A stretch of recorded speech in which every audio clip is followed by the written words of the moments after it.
deux opérations, l'opération de communication qui a été véhiculée par les deux quotidiens algériens, le Soir d'Algérie et El Khabar, concernant la supposée présence de Nasser El-Djen, le général Nasser El-Djen, ancien patron de renseignement, encore sur le territoire algérien. La presse espagnole, elle dit qu'elle est en Espagne. Si on prend au sérieux ces informations, on sort avec une conclusion extrêmement effrayante, très effrayante. Nasser El-Djen n'a pas quitté le pays, mais n'a pas été arrêté. Pendant 12 jours, l'Algérie, avec son armée, ses services secrets, et un homme n'a pas été encore retrouvé pendant 12 jours dans l'un des pays les plus militarisés du monde.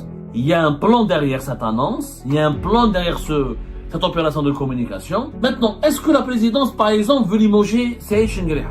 Ben, ils veulent relever Saïd Chengueriha. Pour relever Saïd Chengueriha, l'affaire Nasser El-Djen, elle est parfaite. C'est le bon argument.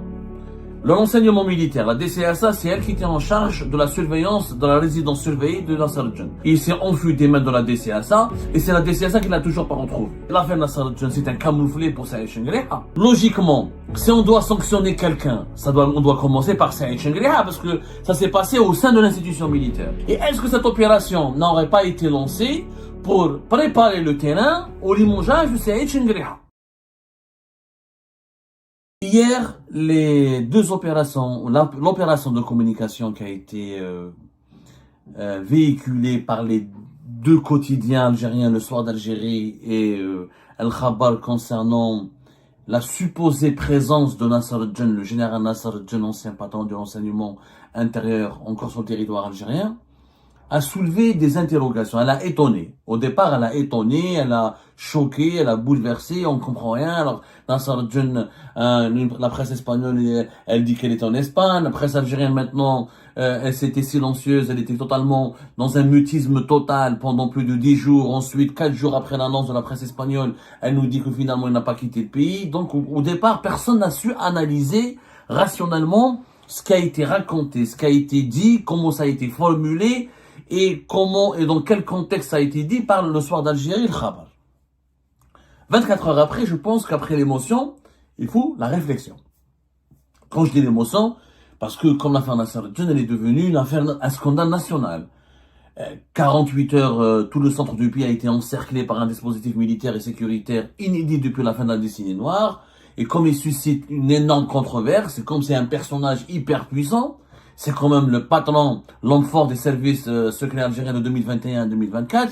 Il était le leader des services de renseignement intérieur, qui est l'organisme le plus puissant des services secrets algériens. C'est pour ça que je parle d'émotion. Les Algériens certains sont scandalisés, d'autres sont étonnés, d'autres n'y croient pas encore, d'autres ils sont complètement désorientés. Donc il y a eu une émotion. Maintenant la réflexion.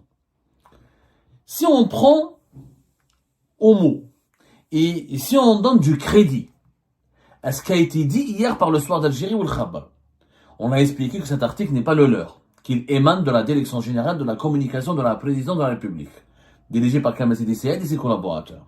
Donc, ce n'est pas une source sécuritaire qui a parlé au Soir d'Algérie et al Khabar. C'est une source officielle qui est directement la Direction de la communication de la présidence. L'article a été préécrit, le Soir d'Algérie et le Khabar l'ont juste publié. Si on prend au sérieux ces informations, et on va les prendre au sérieux pendant un instant, et on admettra on va admettre qu'ils soient crédibles et vrais, on sort avec une conclusion extrêmement effrayante, très effrayante. Laquelle? Nasser El-Djen n'a pas quitté le pays, mais n'a pas été arrêté. À aucun moment, le Soir d'Algérie ou le Khabar, donc la version qui leur a été communiquée par la présidence algérienne, elle ne dit pas que Nasser El-Djen a été arrêté. Elle dit qu'il se trouve encore en Algérie. Quelqu'un qui est en fuite, mais dont on dit qu'il n'a pas été arrêté, mais il se trouve encore en Algérie, ça veut dire qu'il est encore recherché, qu'il n'a pas été encore arrêté, mais on sait qu'il est encore en Algérie. Donc, la première conclusion, avec laquelle la conclusion qui s'impose, est la plus évidente, et la plus incontestable, en tout cas c'est que tout être humain on pourrait comprendre cette conclusion à la lecture de ce qui a été dit par le Soir d'Algérie et le Khabar, c'est que Nasser El-Djen est sur le territoire algérien, on le sait, mais on ne sait pas où est-ce qu'il se trouve exactement parce qu'on ne l'a pas encore arrêté. Donc, le monsieur, il a fui le 18 septembre, dans la nuit du 17 au 18, Donc depuis le 17 et le 18 septembre 2025, il est en fuite.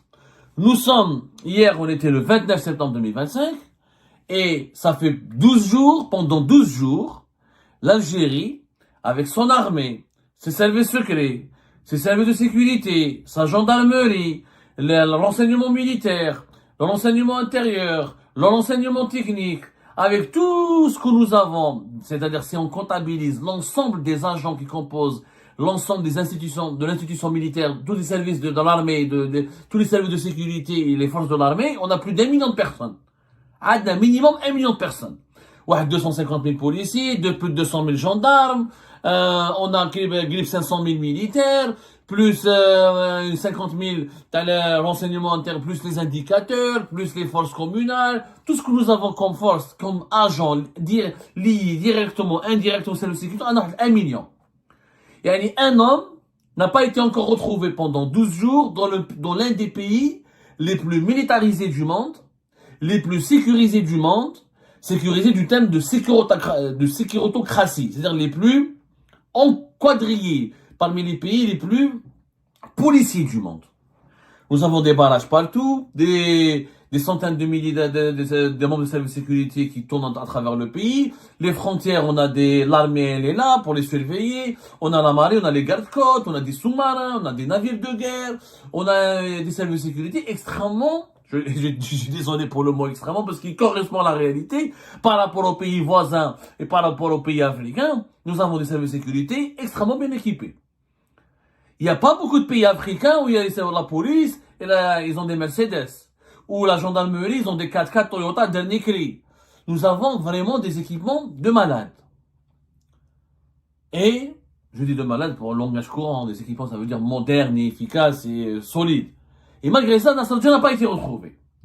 Donc, la conclusion du soir d'Algérie, elle s'impose. Il est en Algérie. Il n'est pas en trouve, parce que s'il était en état d'arrestation, on aurait rajouté dans les articles du soir d'Algérie d'Al-Khabar qu'il est en état d'arrestation. S'il a été emprisonné, on aurait dit, mais il est placé en détention. Si on a dit qu'il est sous enquête, on l'aurait dit. Ça coûte rien. Si c'était vrai, s'ils avaient vraiment les éléments, c'est vraiment, ils voulaient dire qu'il a été arrêté. Ils l'auraient dit. Mais ils n'ont pas voulu le dire. On va savoir pourquoi. Je vais vous dire pourquoi ils n'ont pas voulu le dire. Mais là, on fait de l'analyse. Analyser avec moi, objectivement et professionnellement. Ils ne l'ont pas dit. Ils se sont contentés de dire à l'opinion publique internationale et nationale que Nasser al-Dine est seulement en Algérie sans être en état d'arrestation. Alors qu'on sait, et que ça a été prouvé matériellement, qu'il est en fuite parce qu'on l'a traqué pendant plus de 48 heures de façon très intense, accentuée et dans un état de panique générale. Mais il n'a pas été arrêté. Donc, c'est un désaveu pour les services de sécurité. Quand un étranger ou n'importe quel Algérien ou n'importe quelle Algérienne, à la fin de sa conclusion, elle va se dire, mais il y a un truc qui cloche. Il y a une défaillance majeure. Il y a une défaillance scandaleuse. Ce monsieur n'a pas encore été arrêté malgré 12 jours de recherche et de traque. Notamment plus de 48 heures, parce que jusqu'au 3e jour, 48 heures avec un dispositif militaire et sécuritaire intense et très particulier. 3e jour, il a commencé à être levé partiellement, il a été levé presque totalement au 4e jour. Donc 15 jours de traque intense et 12 jours de recherche, et on n'a pas trouvé Nasser al-Dine. Il est en Algérie, mais il est nulle part à la fois. Il n'a pas été arrêté. Cette conclusion, elle nous amène à 2 lectures. Il n'y a pas 3. 2 lectures. Celui qui a dit Al-Khabar, celui qui a dit Al-Khabar le soir d'Algérie de donner cette information. Parce que cette information en soi, elle n'a rien de glorieux. Elle n'est pas favorable au régime algérien. Au contraire, contrairement à lui, est totalement défavorable. Pourquoi lui est totalement défavorable? Parce qu'elle dévoile son impuissance, son incapacité et son échec à capturer et à arrêter Nasser al-Dine.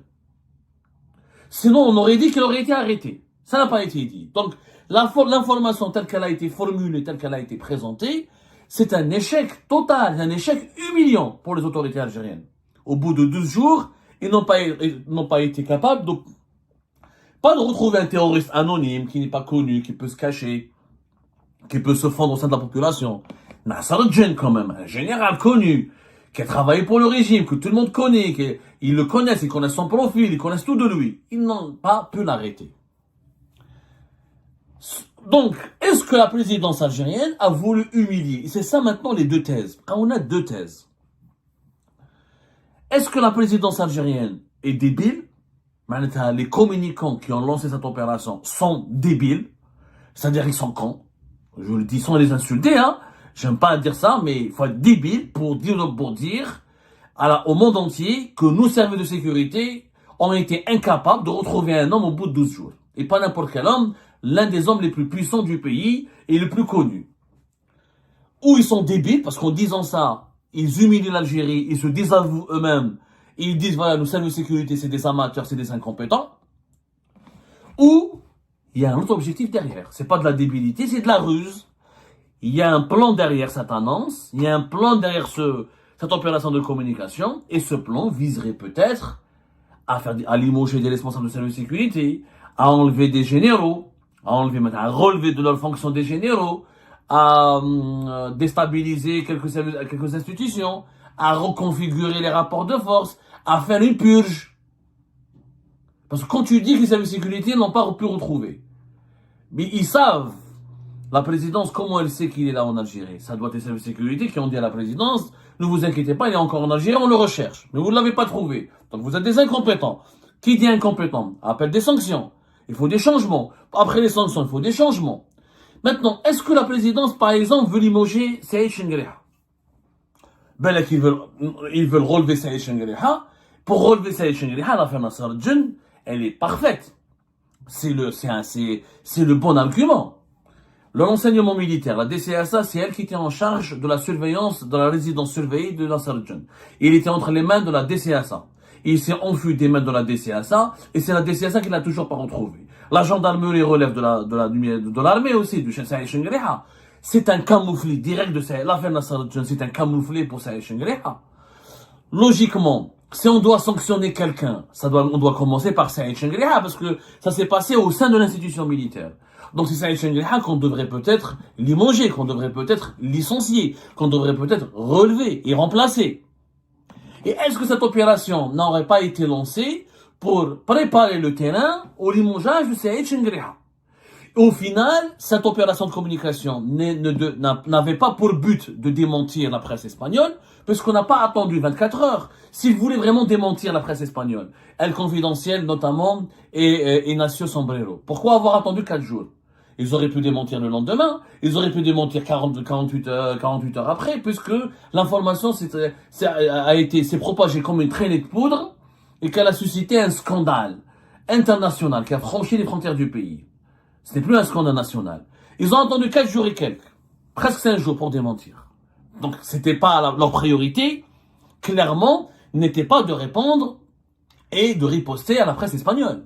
Ils avaient une autre priorité qui est ou de lancer un message, ou de préparer le terrain à des décisions importantes qui vont avoir lieu dans les jours à venir, qui soient des limogeages, des remplacements, des nouvelles nominations et des changements. Qui seraient les premiers ciblés par ces changements? C'est Chenguereha. Chenguereha et son entourage, parce que c'est son échec.